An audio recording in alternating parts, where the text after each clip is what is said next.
ရခိုင်ရိုးရာအစားအစာပိန်းဆွဲ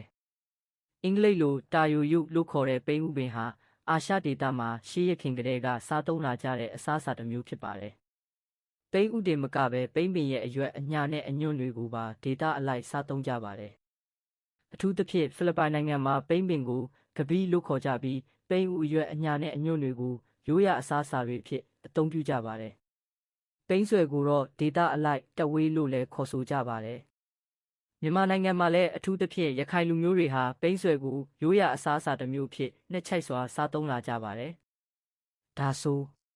ပိန်းဆွဲမှာဘလို့အာဟာရဓာတ်တွေပါဝင်ပြီးကျန်းမာရေးအတွက်ဘာတွေထောက်ကူပြုနိုင်တယ်လဲဆိုတာဆက်လက်ကြည့်ကြရအောင်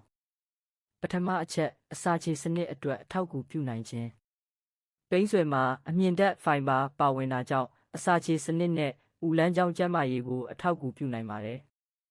အမြင့်ဓာတ်ကဝမ်းမှန်စေဖို့နဲ့ဥလန်းကြောင်းအတွင်းကောင်းမွန်တဲ့ဘက်တီးရီးယားတွေရှင်သန်နိုင်ဖို့လည်းအထောက်ကူပြုနိုင်ပါတယ်။ဒုတိယအချက်သွေးတွင်းတကြားဓာတ်ကိုစီမံထိန်းချုပ်ရာမှာအထောက်ကူဖြစ်နိုင်ခြင်းပိန်းဆွဲမှာ resistant starch လို့ခေါ်တဲ့ခံနိုင်ရည်ရှိတဲ့ကစီဓာတ်အမျိုးအစားနဲ့အမြင့်ဓာတ်တွေပါဝင်ပါတယ်။ဒီလိုအာဟာရတွေဟာအစာချေဖျက်မှုနဲ့သွေးတွင်းတကြားဓာတ်တက်လာမှုကိုထိန်းညှိရာမှာအထောက်ကူပြုနိုင်ပါတယ်။ဒါပေမဲ့စီးချိုရှိသူတွေအနေနဲ့ပိန်းဆွဲကိုကျန်းမာရေးအတွက်ကောင်းတယ်ဆိုပြီးအလွန်ကျွံစားသုံးတာမျိုးမလုပ်သင့်ပါဘူး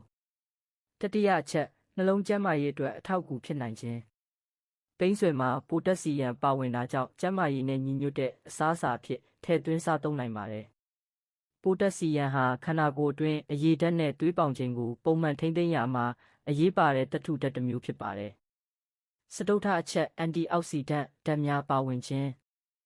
ပိန်းပင်ရဲ့အရွက်နဲ့အခြားစားသုံးနိုင်တဲ့အစိတ်ပိုင်းတွေမှာခန္ဓာကိုယ်ကိုအောက်ဆီဒေးရှင်းကြောင့်ဖြစ်ပေါ်နိုင်တဲ့ဆက်ပျက်စီးမှုတွေကနေကာကွယ်ရမှာအထောက်အကူပြုနိုင်တဲ့အန်တီအောက်ဆီဒန့်ဓာတ်တွေပါဝင်ပါတယ်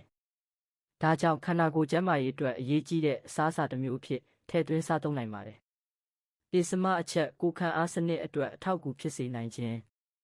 ပိန်းဆွဲနဲ့ပိန်းပင်ရဲ့စားသုံးနိုင်တဲ့အစိတ်ပိုင်းတွေမှာဗီတာမင်စီနဲ့အခြားအာဟာရဓာတ်တွေပါဝင်တာကြောင့်ခန္ဓာကိုယ်ရဲ့ပုံမှန်ကိုယ်ခံအားလှုပ်ဆောင်ချက်ကိုအထောက်အကူပြုနိုင်ပါတယ်။ဒါအပြင်မန်ဂနစ်ကော်ပါဖော့စဖရက်နဲ့ဖိုးလိတ်စတဲ့အာဟာရဓာတ်တွေလည်းပါဝင်ပါတယ်။နောက်ထပ်အရေးကြီးတဲ့အချက်ကတော့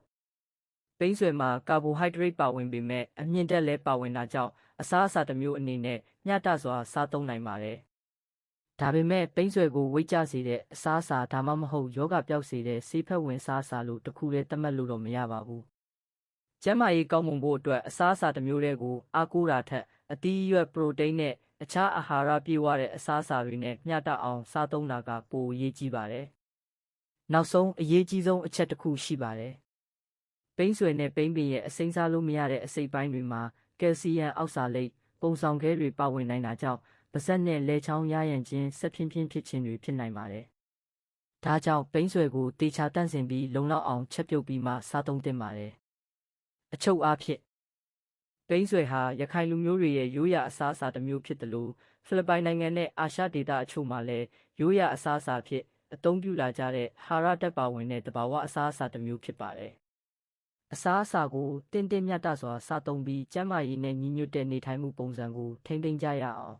။ကျွန်တော်စီးစာဦးပါ။